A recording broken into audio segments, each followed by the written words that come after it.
大家好，我是金鹿，大家好，我是文武，欢迎回到我们的频道。两个爸爸养娃记。今天我们就想跟大家分享一下我们初为人父以后的一些感受。就我们家大娃已经有3岁了，然后我们家的二娃呢也3个多月了。在整个这一个过程当中呢，其实我们是有一些新的感受和感悟。我们觉得这个跟我们成为父亲以后所获得的一些想法有很大的关系。我们今天就想来跟大家分享一下我们的感受。那我们想分4个方面和大家分享，我想用4个关键词来概括这4个部分。那这4个关键词呢，分别叫幸福、焦虑、成就感和生气。 OK， 那第一个关键词呢，就是幸福。那文武，你觉得有孩子很幸福吗？对呀，我觉得整体上来说，我应该是幸福的。比方说吧，特别是因为大娃已经有3岁了，所以他刚刚出生时候的那些场景，我可能都不太记得了。但是我们家二娃才3个月，所以有很多这种感觉，我都还是有一种似曾相识，然后呢，又体验非常深刻。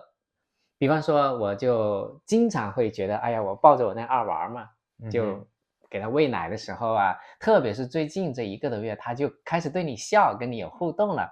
然后你一看着这抱着二娃跟他喂奶，他跟你笑的时候，你就觉得一种发自内心的，从内心深处涌现出来的一种幸福感、开心，让你觉得这可能就是当父亲的感觉吧，或者说当母亲的感觉，我觉得应该也是类似。看着这个娃，你就觉得好开心，那种开心真的是发自内心的一种感受，是让你忍不住的要自然不自然的那种微笑，那种感觉，我觉得这就是一种幸福吧。对，我觉得也是，就是看到他，你跟他笑，然后他就跟你也笑，我觉得那个时候感觉你的心都被融化了。对，是的。然后比方说那大娃，当然他长大了以后，他有一些不同的一些行为，让你也觉得非常的窝心。比方说，你说什么？窝心？温馨吧？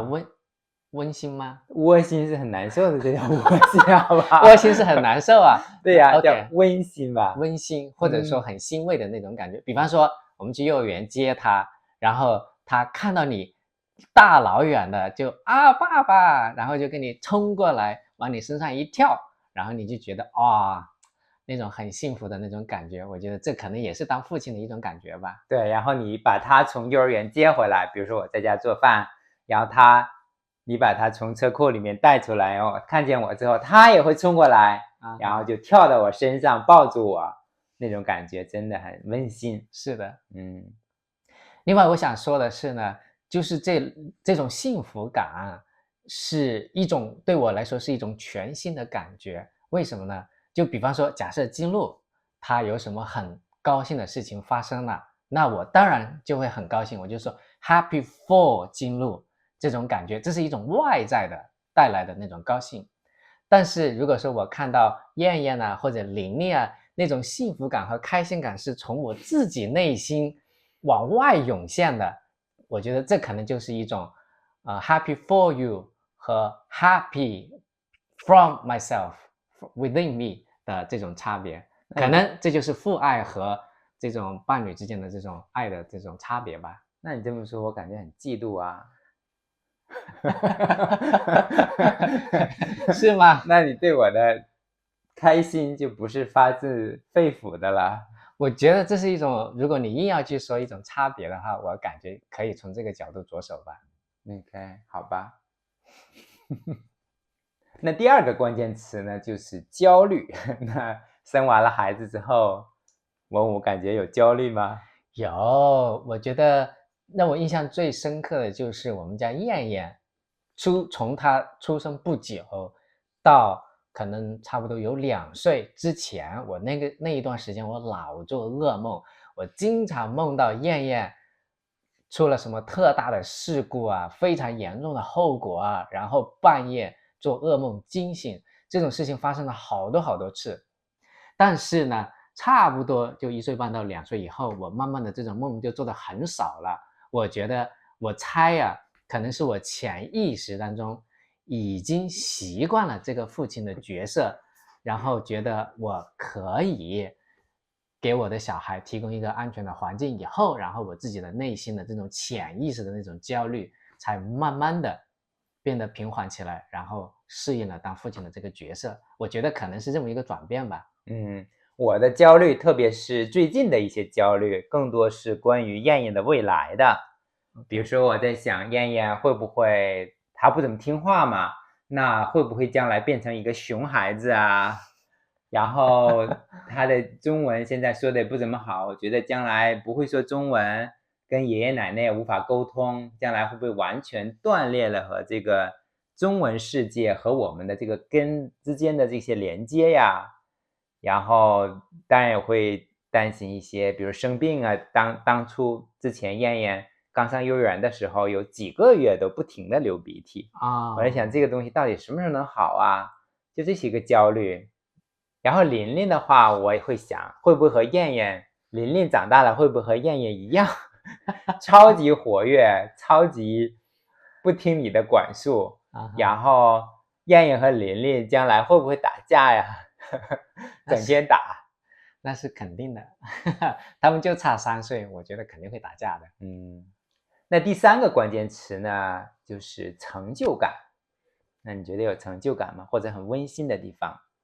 我觉得经常会有一些时候，突然发现燕燕她会说这个，会说那个了，然后真的你能明显的感觉得到小孩在不断的成长，不断的进步，而这种进步和成长是可见的，可以体会得到的。这个时候你会觉得相当的有成就感，觉得我跟小孩一起在成长啊，我觉得非常有意思。对，就特别看见燕燕，比如说燕燕的词汇量最近好像增长的非常的多，是的，发现她词汇量增长的很多。然后有的时候，幼儿园老师还会经常给我们发一些 update 嘛，他告诉我们燕燕交了新朋友，和一些小孩玩得很好。这个时候呢，就觉得非常的欣慰。是的，就燕燕，其实我觉得因为她是在新冠期间出生的，然后在很长一段时间里面，她根本就没有什么 social，就跟我们在一起。刚刚新冠结束，然后燕燕才有一些机会去跟周边的小朋友一起玩。然后刚开始的那几个月，甚至1年，都好像不是太会跟小孩玩。然后呢 social 也不是特别的 interactive， 然后就有一点点小小的担心，因为我的个性是比较内向的，然后我就想可能这个会不会到时候导致这个燕燕在 social 方面呢有一些困难什么的。但是最近这几个月我发现他其实很容易就能交到朋友，你去公园玩，看到小朋友马上就玩到一块去了。然后这一点我看完了以后，我就觉得还是挺欣慰的，他其实 social skills 还是挺好的。然后呢，另一个就是成就感，因为最近开始花更多的时间和燕燕在一起，教她一些东西啊，教她学中文啊，比如说最近开始真的学会了一些，比如说我问她说爸爸的车是什么颜色的呀？她知道是红色的。我说爸爸的车是什么颜色的呀？他说蓝色的。对，他们能够看着他学到一些中文，然后看着他开始也尽量的给他树立一些清晰的规则，比如说他现在开始收玩具了，或者说他不得不收玩具了，我说不收玩具就不给你看电视，就是他的成长嘛，也觉得我们的养育方式至少是见效了，觉得很有成就感，这也是我的一个感受。是的。那第4个关键词呢，就是生气。徐老师会生气吗？养娃的过程当中？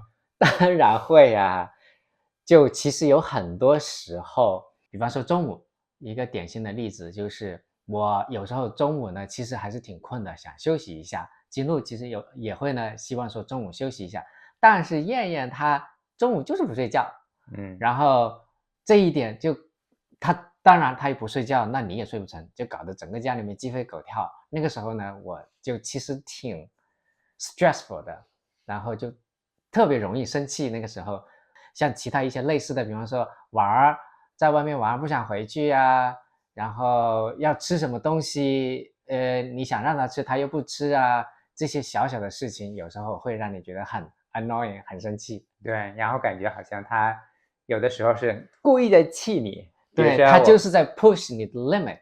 对，然后比如说我们带他出去散步的时候，就在小区里面散步，告诉他不要老碰人家邻居的东西，他老拽人家的花花草草啊，然后去碰人家东西，有些人家会有一些装饰的东西嘛，就是不是那么结实的，然后他老去碰，告诉他不碰，他就非要碰，然后碰完了之后，他会转过头来看，对，看你有什么反应，看你怎么办，他就是故意的，他就看你怎么办。那分享了这4个关键词以后，幸福、焦虑、成就感和生气这4个关键词之后呢，那我想总结一下呢，我觉得生娃以后当然是有苦有甜，有好处有坏处。那我觉得这个甜还是要远远大于苦，好处要远远大于坏处。所以对我个人来讲，还是绝不后悔。就是如果再给我一次机会，我还是会义无反顾的去生娃。是的，我觉得这个体验，做父亲的这个体验还是非常的好。我还是觉得这个决定是正确的，还是非常享受这个体验的。对，其实有时候我想想这个事情，觉得挺不可思议的。不可思议在哪呢？就是其实养育小孩会给我们的生活带来很大的不便，比方说你很长时间不能出远门呢，然后你出去玩你也不能专心啊。但是尽管有这么多的不便、不高兴，然后小孩有时候跟你对着干呢，等等，然后我绝对相信，可能几年以后，等他越来越大，然后不同时期有不同的烦恼啊，等等。但是我们从内心深处还是觉得这个过程很好，我们并不后悔，一点都不后悔我们做了这个决定，说要小孩。然后我有时候在想，这到底是为什么呀？到底是，比方说我们数十万年下来，这种人类的这种基因里边就刻下的这种养育小孩的这种信息呢，还是说整个社会的这种环境熏陶一下，这种文化影响下，我们得到了这种世界观呢？我就觉得挺有意思的。这种就有时候你就说不清道不白，那很多时候你就汇集到一个词，就是父爱或者说母爱。我觉得是基因肯定是有保留了这样的信息吧，因为你那些看着小孩没有发自内心喜爱的那些人都被淘汰了，或者那些人都没有，对啊，那些人都没有后代，没有小孩，所以那些人的基因就没有遗传下来。是啊，所以基因就刻下了这种父爱、母爱、关爱小孩的这种基因，是的，让人类能够繁衍后代。对，我觉得这一点应该是很重要的。那另外一个呢，真的就是可怜天下父母心，所谓的叫不养而不知父母恩，是不是这样？我觉得是有道理的。有时候我们作为子女啊，是很难理解父母亲的那种辛苦的，只有自己真的当父母亲了，才觉得养育小孩真的是挺辛苦，挺多工作量的。这个时候就有更多的能体会到父母亲的那种辛苦。因为这一点呢，所以我们也反过来反思我们的父母，那他们对我们的这种牵挂呀，这种爱呀，肯定也是同样的。所以我们也想更多的去回国，回去看望他们。我们因为新冠，因为生娃，也好几年都没回去了，所以我们争取明年能够回去看望父母。是，希望到时候也能跟大家分享我们回国的一些经历和故事。那今天的视频就录到这里啦，拜拜。拜。